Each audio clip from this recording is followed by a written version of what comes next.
Once again, it is time to put some into the archives, if you will, as NXT Stand Deliver is in the books, forever to be filed away. From the means to the most, the means to the outliers, here's what we got to say regarding the results. So welcome once again to another edition of Predictions Post-Mortem, the only post-show statistical analysis-driven wrestling outlook I know of on the internet. And I love it for that. So hello, everybody, and welcome back here to the Simple Man's brand. You know what this is, for I am the Simple Man of the Simple brand, the voice of the wrestler, for grateful for all things professional wrestling.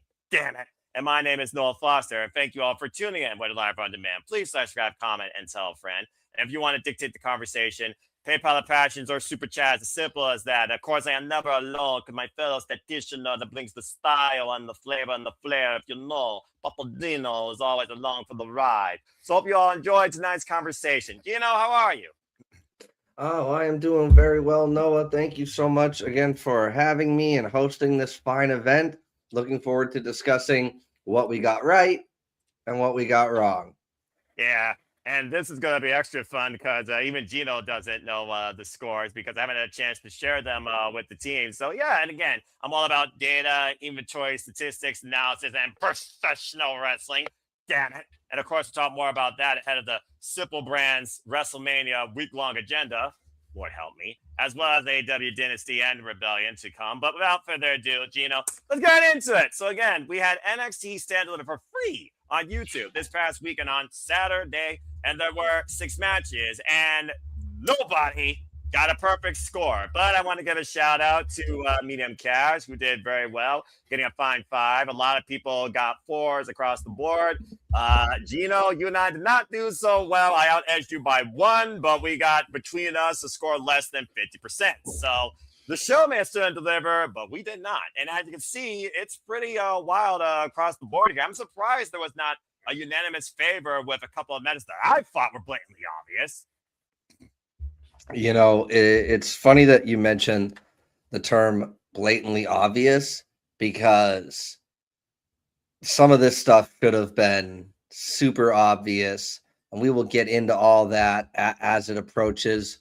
What a great event, though, right? Like, if they were ever listening to you complain that this is not your NXT,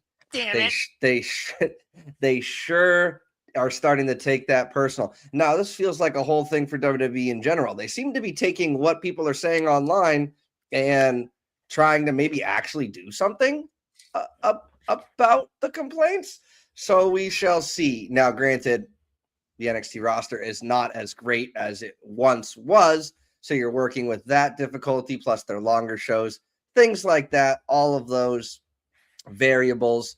But overall, it was a fun show to watch, and probably maybe one of the better ones. I mean, it's their WrestleMania, so I expect it to deliver, but you never know. Yeah, I mean, considering it's the second one of this year's NXT League following Vengeance Day, I've always looked at Stand Deliver being a higher pedigree than the other PLEs, especially in these generations of NXT, I shall say. And even I'll admit, like I said, this show was very impressive. Honestly, I don't think you needed 6. I think 5 would have been just fine. I think 1 match was kind of like, okay, it's here, showcase. But overall, I definitely enjoyed all 3 women's matches. I thought the NXT Women's Triple Threat Championship match truly delivered. Still think it should have been elimination, but glad we got a new face. And we started with a new champion for the women and tail end with a champion for the men. So whether we look at the grudges or whether we look at the matches that were the most polarizing or whether we look at the championships, there definitely was a bit of food for thought across the board. And everybody definitely came out and showed them what was their premier chance to showcase, if not even for their first time for some of the acts that were just called up to NXT from Evolve, Vanity Project included. So that in mind, where do you want to start? Yeah, so why don't we just start at the beginning here with the tag team championships, and we'll just move right along. I know where I certainly don't want to start. If your eyes draw you to one particular black box surrounded by green. But yeah, let's go ahead. Oh boy, I can't wait to talk about that one, but okay. It's gonna be, I look forward. See, the thing is, I will be able to defend every choice that I made, whether it's agreeable or not. That's a different story. So we had the NXT Tag Team Championship, Vanity Project, the current champions, versus Los minor segundo Americanos. No, not the original and not extra crispy, but the lower tier guys. Rayo and Bravo, I believe, are their names. Yes, I believe that's correct. I keep saying Rio for some reason. So, but yours makes more sense. All right, Rio. Yeah, Rio and Bravo. Hey, Yeah. folks, do those guys look similar to a couple of big, strong boys from across the pond? I'm just saying. Continue. I will say though, before we break it down, that the fact that there hasn't been vitriolic hate for what could clearly be considered mask face or something along those lines, where it's very clearly not Mexican people portraying these characters. But I'm really glad that the world is able to just be like, no, it's a gimmick. We're not going to call them the R word or anything like that. We're just going to move forward. So I really like that that's going on. And they don't really, they're still technically main roster guys. So when I see main roster guys go down to NXT and face somebody, I usually lean main roster. And that's why I went with Los Americanos here over Vanity Project. Full disclosure, I don't watch every NXT. I'm not really familiar enough with Vanity Project, and I just think on the surface it's kind of a dumb name. So I went with the Americanos because maybe they want to get more eyes on. They can bring the titles to AAA. They can have them next to Grande Americano on the main roster. All of these types of things that can then have that ripple effect. Obviously, I was wrong, and you were right here. So you went Vanity Project. Please let me know what led into your decision on that. I mean, you kind of hit the nail on the head. At the end of the day, it's main roster versus this NXT. It's not like the black and gold where everyone not named Triple H were trying to keep it under a microscope. Then 2019 blew them out of the water. Yay. That being said, in this generation of NXT, you have to let the new breed go over, especially since the most recognized name that got called up from Evolve, including the former Evolve Men's Champion. Any product winning these titles from Dark State, and this being their NXT PLE first time debut to this level of this stage, they had to stand deliver. And it was a good back and forth showing, and even the third guy, Jagger, whatever his name is, took out the Grande Americano. So it made sense for me for Vanity Product to get the rub over here against Los Americanos to continue to build stock in their Pretty Boy Timu Backstreet Boys cosplaying, looking like character sunbathing way too much outside the California area. Beach Boys freaking gimmick. I had to go with the current champions to retain. Simply put, because the newest, cream of the crop on the NXT roster, where to your point, this NXT roster don't got a whole damn lot when it comes to the men, especially the tag team scene. Here's your tag team champions. You're not going to have them lose this soon. I think this was literally their first defense, too. And whether it's NXT, whether it's AEW, whether it's WWE, or whether it's one of the many other promotions out there, it is a pretty safe bet to not expect a new champion or champions, in this case, who have so few defenses under their belt, to predict them to lose. For me, it just felt, I know who Americanos are, and we know that they're great wrestlers. If who we believe they are underneath the masks are who they are, then why not put it on them, watch them have a nice little run? But either way, not upset at this at all. Like you said, it brings more stock to Vanity Project, and now I will have to keep my eyes on them moving forward. Now, speaking of keeping your eyes on them, we've got the Women's North American Championship match. Yes. Between the current champion Tatum Paxley and the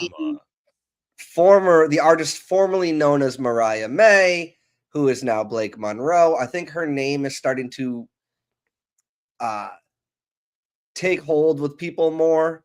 When it first was changed to that, there was a lot of, this is not maybe the best name to go with. And I get it, familial ties, whatever, you're deciding a fake wrestling gimmick name. You'll use your your favorite wrestler or your favorite thing or whatever. I get it, but it was a little backyard wrestling-esque for me.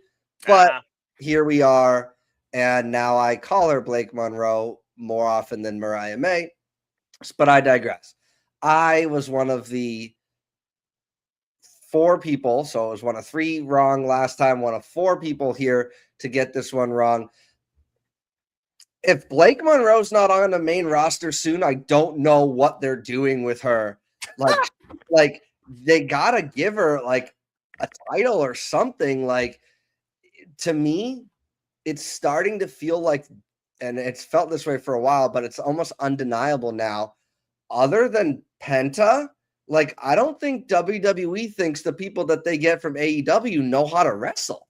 And we know that that's false because AEW, from all majority consensus, is the better wrestling happens in AEW. But there is a WWE style way to work the camera and all that type of stuff. And it just feels like Blake Monroe is a hot ticket. And I think that they got to pull the trigger sooner or later. So, similar to a name that we will get to later on, I will always be putting her name down until they pull the trigger on her. So I got it wrong. I often pick these shows, the NXT, the AEW stuff, without doing a lot of research into watching every show and betting odds and whatever. I try to just go with what like my gut kind of tells me. But I think I need an endoscopy because my gut is not steering me in the right direction. Noah, what made you pick Tatum Paxley? And I'm happy to be red in the face again when you convinced me how obvious this was. Well, first off, to your point, the glamour. Blake Monroe has definitely been one of the key figures that I have watched through this NXT by not watching NXT at all, but thankfully WWE matches on YouTube. Greatest YouTube channel ever for WWE content where you don't have to worry about advertisements. For more on that discussion, stay tuned for the follow-up show where we push major wrestling with PapaGino. That being said, it's one of those things where Tam Paxley just got the title up after a very compelling narrative that she played out with Izzy Dame. I didn't, again, see her losing this quickly. And while she is longer tenured here at NXT, she just got the title back. And literally, this is her first run as NXT Women's North American champion. Blake Monroe, of course, had the chance to make her become the first ever 2-time Women's North American champion. But it feels like to me that Blake Monroe right now, they're still trying to find her place in NXT. And based on recent clips I've seen where even Vanity Project reached out to her and apparently she has decided post-match to join them, it feels like Blake Monroe might be looking towards bigger and better things. Why she glorifies herself as a glamorous champion with her own prop. She's not the champion now. I think she's due to go after the NXT Women's Championship. So I think Dan Paxley, for her, it's a comfortable spot. She's already been to the top, and Blake hasn't. And I don't see this being a long-term thing with her and Tatum. It was definitely a unique match of psychological warfare and headbutting. Jesus. But for me, Tatum just winning this back after how long she was going up against the Connie Dame, I couldn't bet against her. And, you know, again, this is one of those things that we talked about just a smidge earlier, that new champions aren't going to lose their championship so soon. At this stage. That makes it like predictable. Yeah, not for me, obviously, but for other people, for sure. But where's the excitement? Is the excitement just in the match and it doesn't matter that the winner is predictable? Like, sometimes on this type of stage, yes, because you wonder, is it a tease of something further to come, or is it a showcasing? Vanity Project, showcase. Blake Monroe, showcase. Again, this is NXT's biggest stage. For anyone to be on here just to showcase, got to prove there is some stock in them for being the future of WWE, if not at least the further present of NXT. And for the glamour, it definitely has been that in her short tenure. Absolutely. And again, I think that, you know, she's definitely got the it factor and all of those types of things. Now, I just think back to Elimination Chamber with CM Punk and Finn Balor. Like, for me, I was just waiting for the finish of that match. I almost couldn't enjoy the wrestling because it was I was like, there's no way Finn Balor's taking the title from him. Nope. So that was, I like to believe, not just in Joe Hendry, which we will get to here in a moment, but I like to believe that anything can happen. Say his name and he will appear. Noah on the ones and twos with it. But that's like in real, I know we're not allowed to say that word, but in real fighting and real combat sports, anybody can win in any night. Doesn't matter if a champion just got the title, they can lose it, because you can have, in any type of sports, one team A is better than team B, but team B is better than team C, and team A always beats team C, but team A, it's just one of those things where you can have people who are just match up better against each other. But it is what it is. I'm not going to harp on it. And it was still a great match. I mean, as far as I'm concerned, sometimes the result is not what's important. It is what gets you to the result. And Tatum Paxley surviving every blunt force trauma that the Glamour Blake Monroe could put her through, I thought was a very compelling narrative, especially when she survived a turnbuckle spot and her beauty shot, hammerlock DDT. I think for me, what this match came down to is proving Tatum Paxley's worth as champion, while we already know what the Glamour pedigree brings in a bygone life. Absolutely. And speaking of NXT and pedigree. Oh, Gino. Oh, this is the one time you don't want to be an outlier, bro. Oh. I just want to say, one of the best things going in professional wrestling, despite its underutilization, is clinically depressed Johnny Gargano. Okay, think about what they're doing with Danhausen. Think about how we have all these social media things, and do not get me started on what they reserve and save for social media versus what they slow drip IV feed us on live TV. But we will get to that tonight on Major Push Wrestling. But Johnny Gargano, I could watch him for 3 hours trying to be convinced not to be depressed. Planking. This isn't 2011. Oofman brought up 2011 New England Patriots, which is not as bad as the 2007 finish to that year.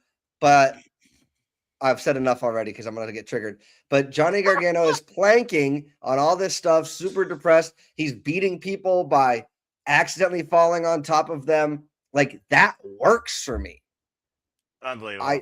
I do see why he winning, like, there's not a lot you could do with it after he wins the championship that way, but come on, man. Like, that spot out of the corner the week prior, or maybe it was even the 2 weeks. the I know exactly what you're talking about. Yeah. And I just thought it was great. And watching him be surprised, like Johnny looking for his mojo type of situation. Like, I think there's a lot of mileage in that, but him being like, it's basically like Lemon Cassidy, right? Not so much Orange Cassidy where he doesn't care. He just doesn't have it in him.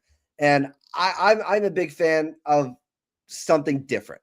And you don't see this a lot in wrestling as a whole. So that's one of the things I like so much about Orange Cassidy, even though he's been doing it for a while.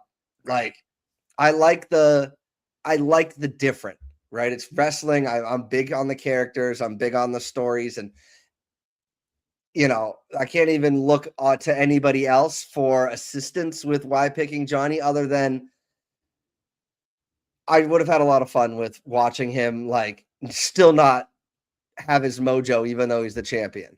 Just playing with the championship, right? Lying down in front of him.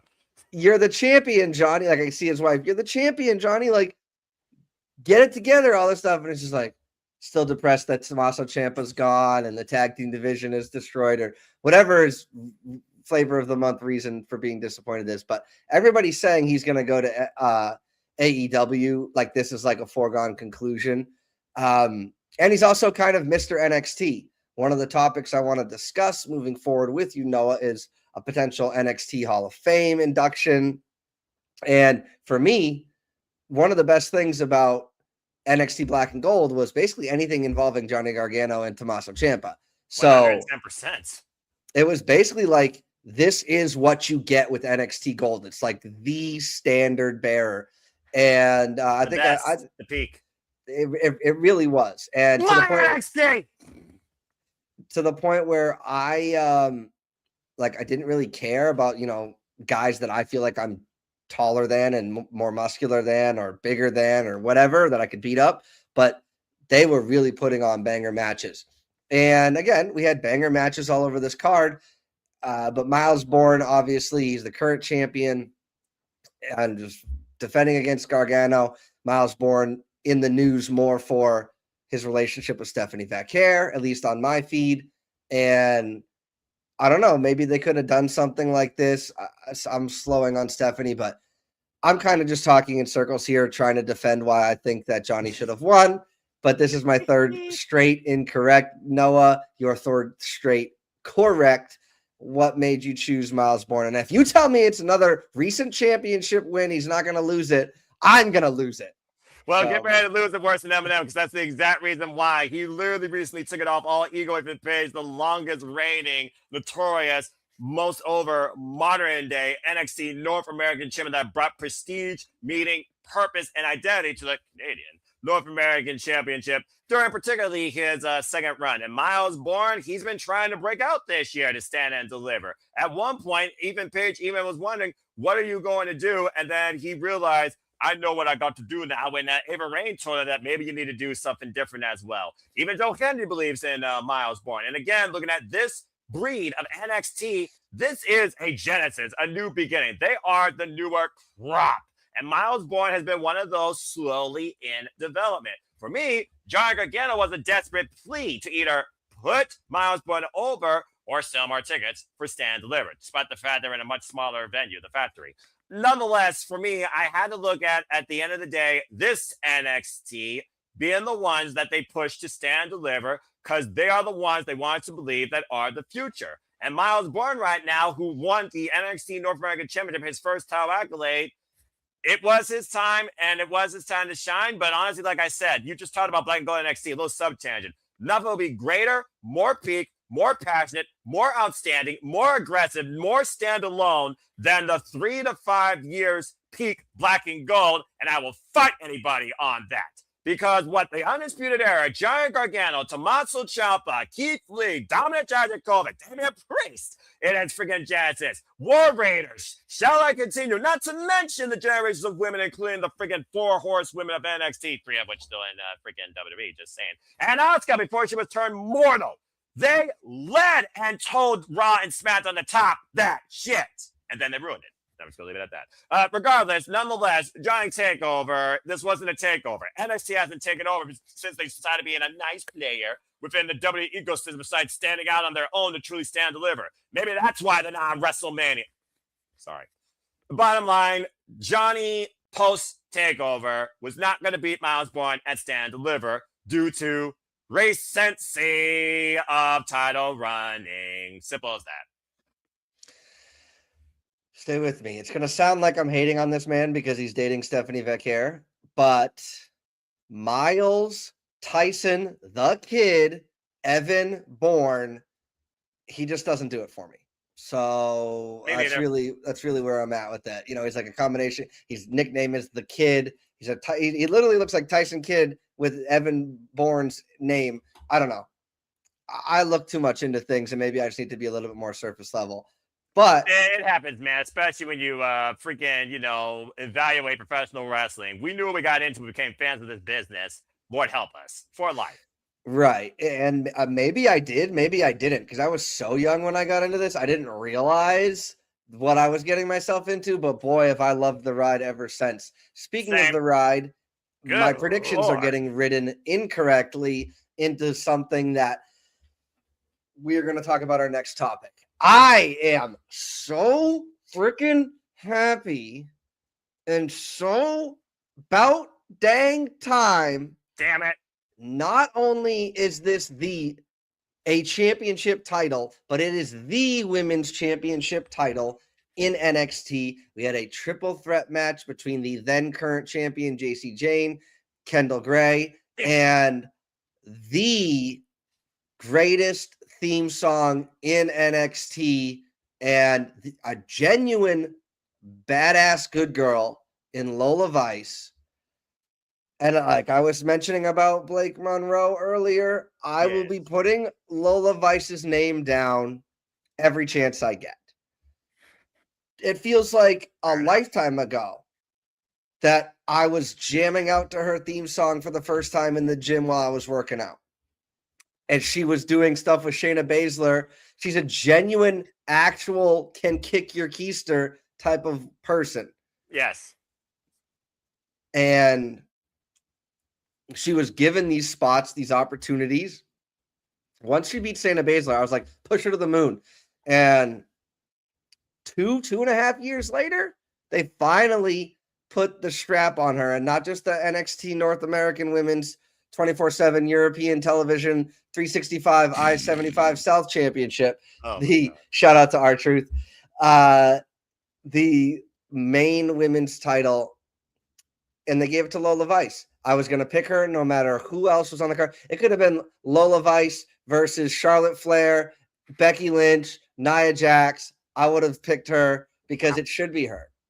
I know it's crazy to think, but and shout out to Rage of Wrestling, Walter. He's obviously a big fan of Lola Vice as well, but she deserves it. She's been putting in the work. I so look forward to hearing her theme song on the main roster one day. I am a big fan of hers. To me, maybe she's not the most polished talker, but whatever. Like when you're a badass and you could kick most of the men's asses in the company, like that should speak for itself.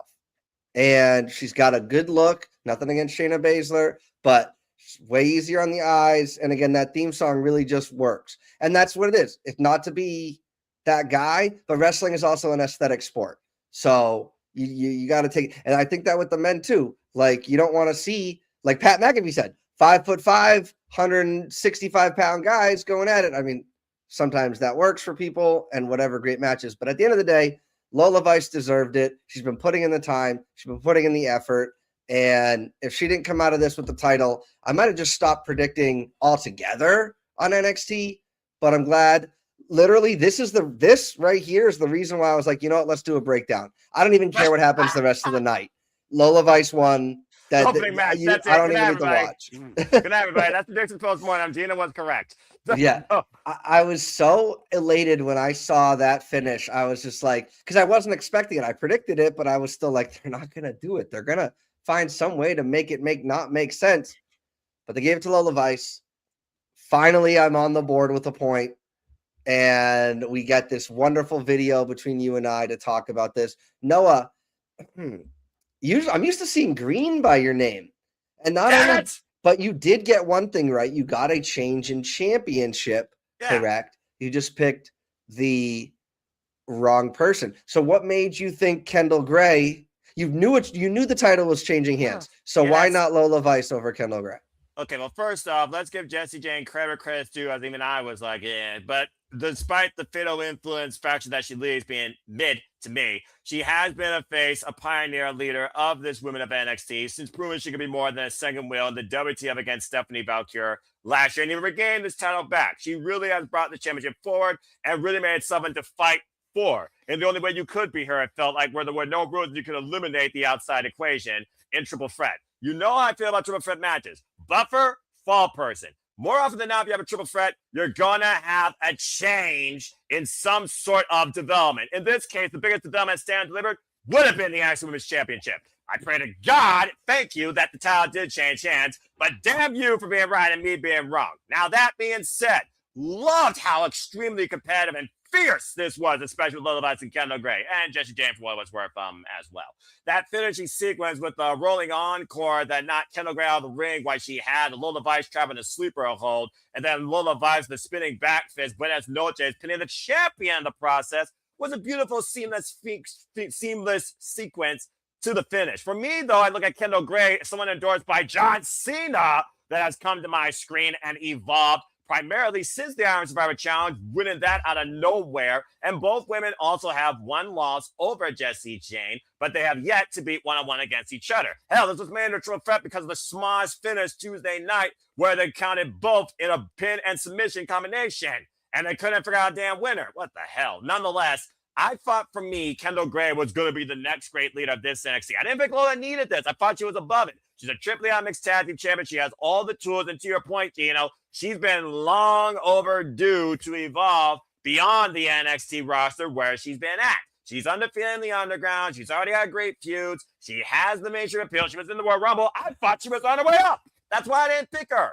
I thought if anyone was going to win this, it was going to be the newest girl on the scene in Kendall Gray, who has already eclipsed everyone's wrestling ability right now in WWE, which shares a Chad Gable and a freaking modern-day Kurt Angle if WWE actually wrestles versus Showcase. Nonetheless, I thought Kendall Gray was going to break out here and win. That's why I picked her. I also wanted to see if it would come down to her and Lola Vice giving a definitive finish towards what should have happened on Tuesday. With that bitch actually in the air, it wouldn't surprise me if Kendall Gray was the first challenger, and I'm so looking forward to it. But I'm just glad that we got a brand new champion in the women's division of NXT. The only women's division in WWE that actually has some quality and quality of merit with their talent and their champions. So congratulations to Lola Vice, but I still think Kendall Gray should have won it. And I'm due for that to happen, I hope, before the end of the year. But long overdue for, in my friend Walter Cruz's words, his original, Mamacita.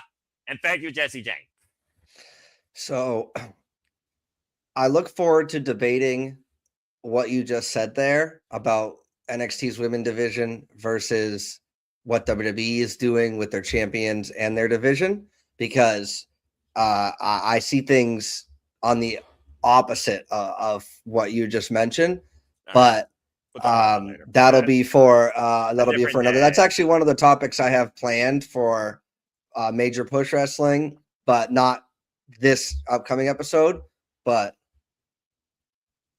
5 out of 13 got it right. 5 time. Booker T, 5 of us got it right. 11 out of 13 people, though, did at least declare a new champion. So that goes to show that everyone thought Jessie Jane's time was through, and rightfully so. And we will get to something very similar to that in our main event. But speaking of 5 out of 13, we had... Damn it.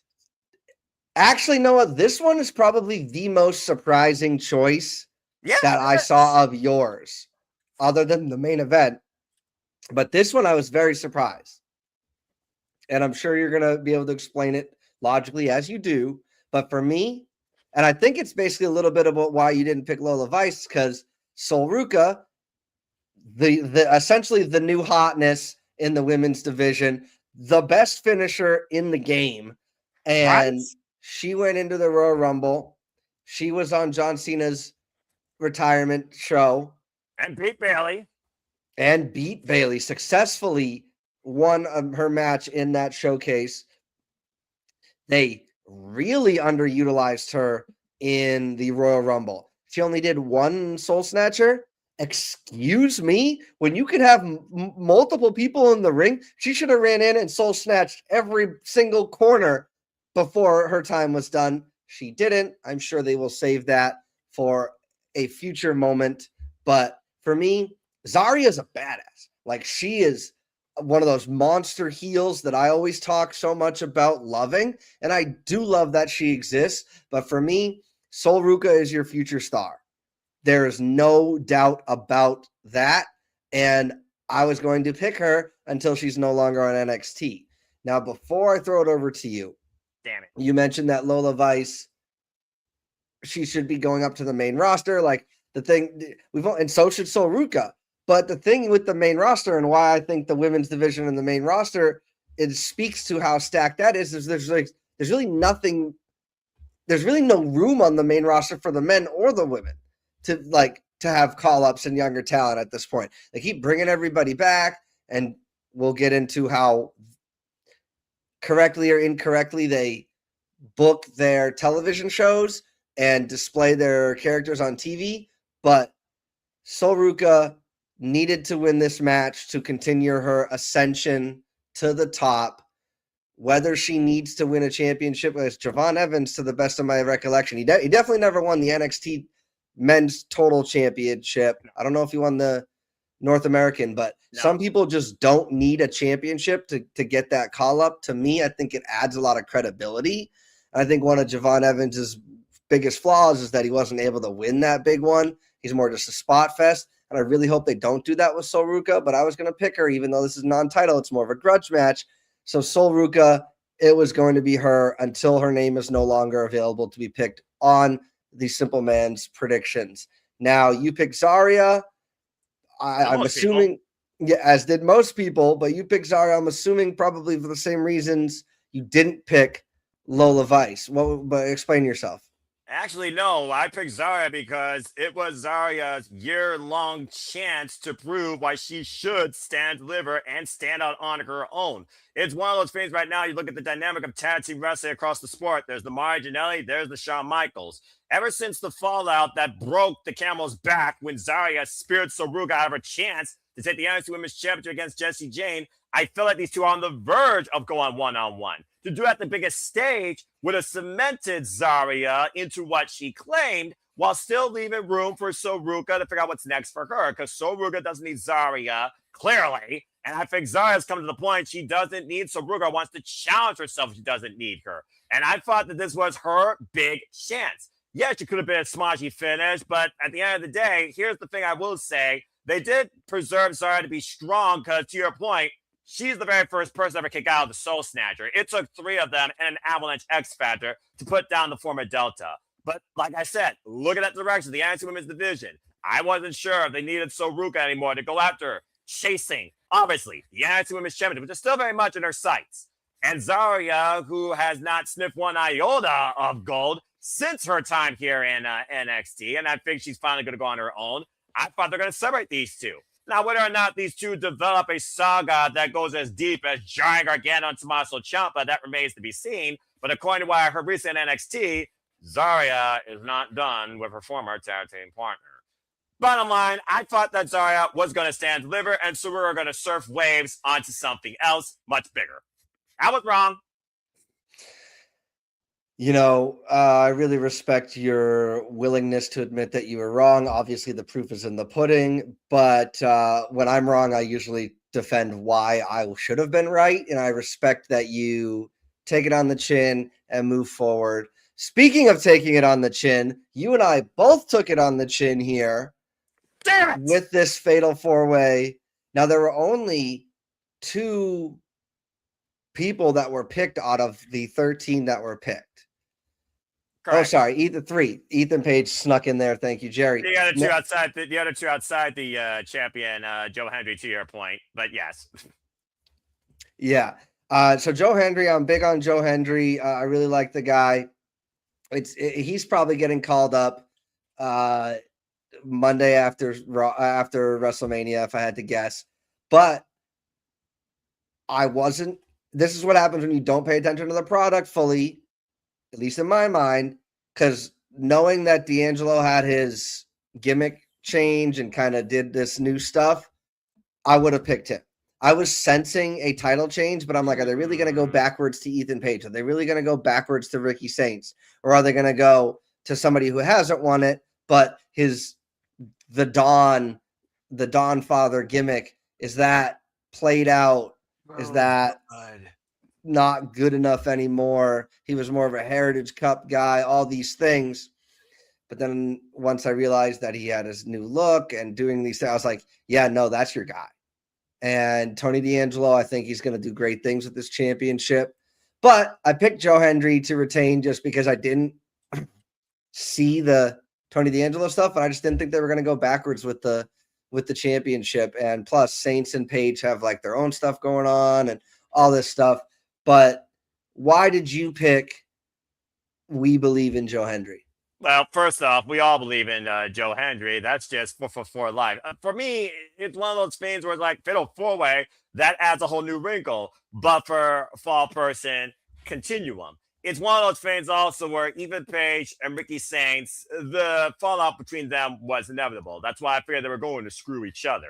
Tony D and Joe Hendry, they don't have no beef. But at the end of the day, this was also an affair of an odd number, 1-3, when Tony D was the only originally built superstar in this matchup. That's full-blown NXT. Everyone else is an outsider. AEW, TNA, Independence, you name it. The bottom line, though, I didn't think they were going to pull the trigger on Tony D. He would have been my second guess, but I just didn't think they were going to pull the trigger because of the fact it was a fatal four-way. If it was a triple threat, I probably would have considered Tony D, but I looked at Ethan Page and Ricky Saints somehow leaving Tony D out of the equation and Joe Hendry escaping. I did not expect a title change here, to be straight up honest. But again, when you look at the story of Tony D'Angelo's return, coming back from the dark, and Ava Raine even saying, you're a guy that is NXT, you understand what this means. I should have looked at it from that perspective, but ever since Ava Raine is no longer involved in charge of NXT, I kind of don't even look at NXT the same anymore, quite honestly. And again, I was thinking that Joe Hendry was going to have a longer run with this. He won at the beginning of the year in a ladder match. He overcame Ricky Saints. He overcame other dude from the Vanity Project. It was his third defense. And I know it's Stand Deliver, right? So you would think that, big championship changes should happen here more than anywhere else. I did not think they were going to do Tony D and Joe Hendry unless it was going to be one-on-one, and that was Joe Hendry's swan song, Rividenci. But apparently, again, you look at the formula here, and you look at what the purpose behind this night is about for those that have been here for the longest tenure, starting off with Lola Vice, Tony D, longest tenured right now, I believe, in this NXT. It was well-deserved for him and earned. And he pinned Joe Hendry, might I add, folks, for the accomplishment. So there's no asterisks. It's pretty decisive with that. Your thought process is right. My thought process is right. They just went about it maybe differently than we had expected. But I like your analysis. Tony D'Angelo's homegrown talent. He's finally doing a gimmick. It's not like the Dawn gimmick was bad, but it did run its course. And now it's time to see. And he honestly looks bigger now, too. He looks more intimidating. And again, wrestling is an aesthetic sport, just as anything else in this business is. And I think his new look is going to work. He's almost, he's not Obafemi, but he's giving off these vibes of big monster who could genuinely beat you up. Stand on your own, too. And to your point, he's the one that did defeat the ruler, had his first loss when he won the NXT North American Championship. Tony D now is a Grand Slam champion in this NXT. And he follows the NXT lineage by the original class. Braun Breaker, Camille Hayes, Trick Williams, just saying. And the Dragunov, which was his actual last chance at the NXT Championship. Ironically enough, at Stand Deliver 2 years ago. Very well said, Noah. Thank you so much. So we'll bring it down here. I got, where is it?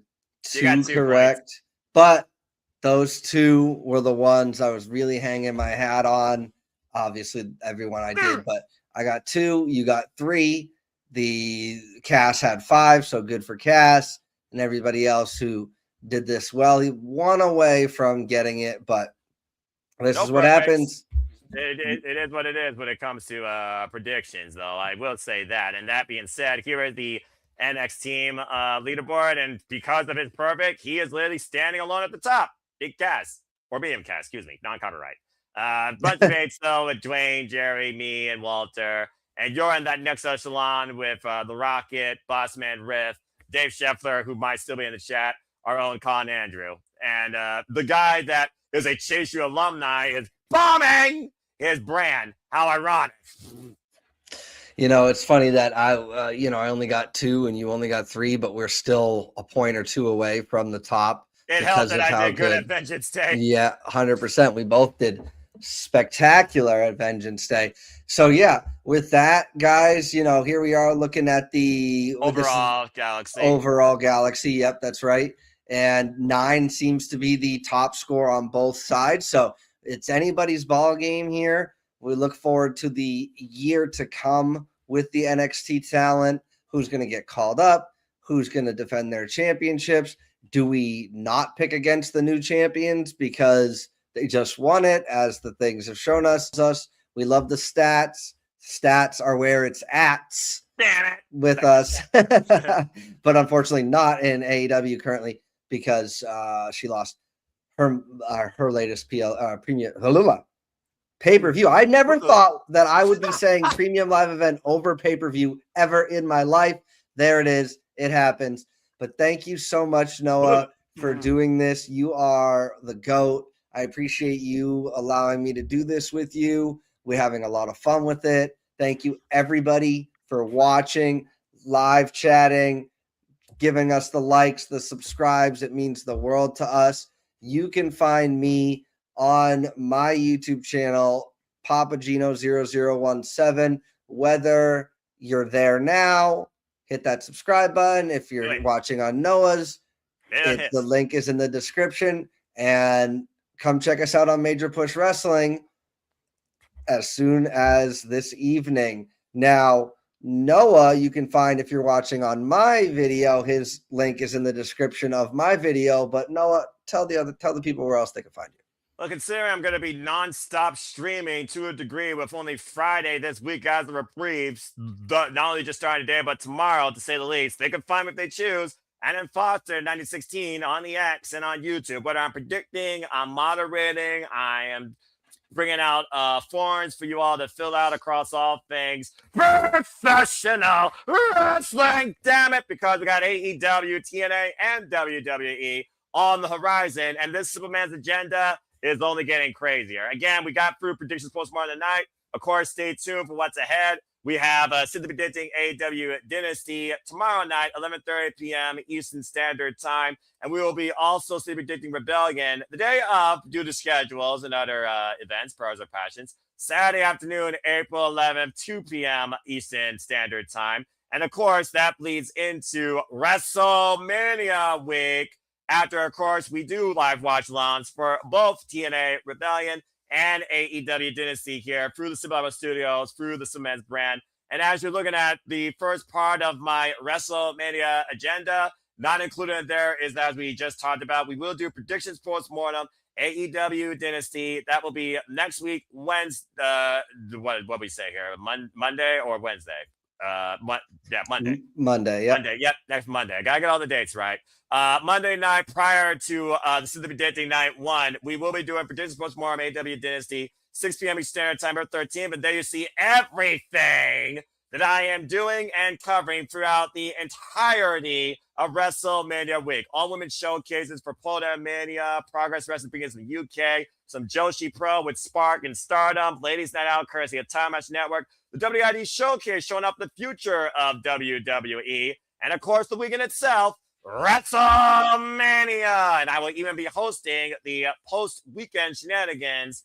Get ready for an all-nighter without Lionel Richie on the freaking microphone, folks. And then, of course, Monday, some point, we have not decided time. I think we're going to go with 6 p.m. Standard Time when the entire WrestleMania week concludes. Me and PapaGino will be back with predictions Post-Mortem, WrestleMania in full too, ahead of the Raw after Mania. And again, that is everything coming up right now for the Simpleman's brand and this Simple Man's agenda. Anything but simple. But this is the craziness, again, that I choose to endure and create and face as a fan of this business. So at the end of the day, folks, if you can't find something this next week, 2 weeks, damn it, in this business, don't belong in the fandom. With all due respect, you can see yourself out the door. And thank you for tuning in. And as always, just be live and enjoy professional wrestling because you truly can enjoy it for anything, even just simply predicting. It's as simple as that.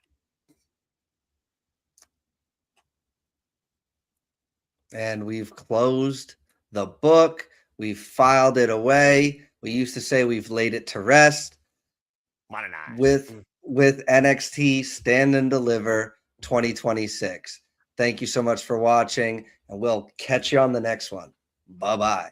Thank you all for tuning in. This has been NXT Stand Delivered, forever put to rest. Until the next time, make a positive impact in life, and have a good night.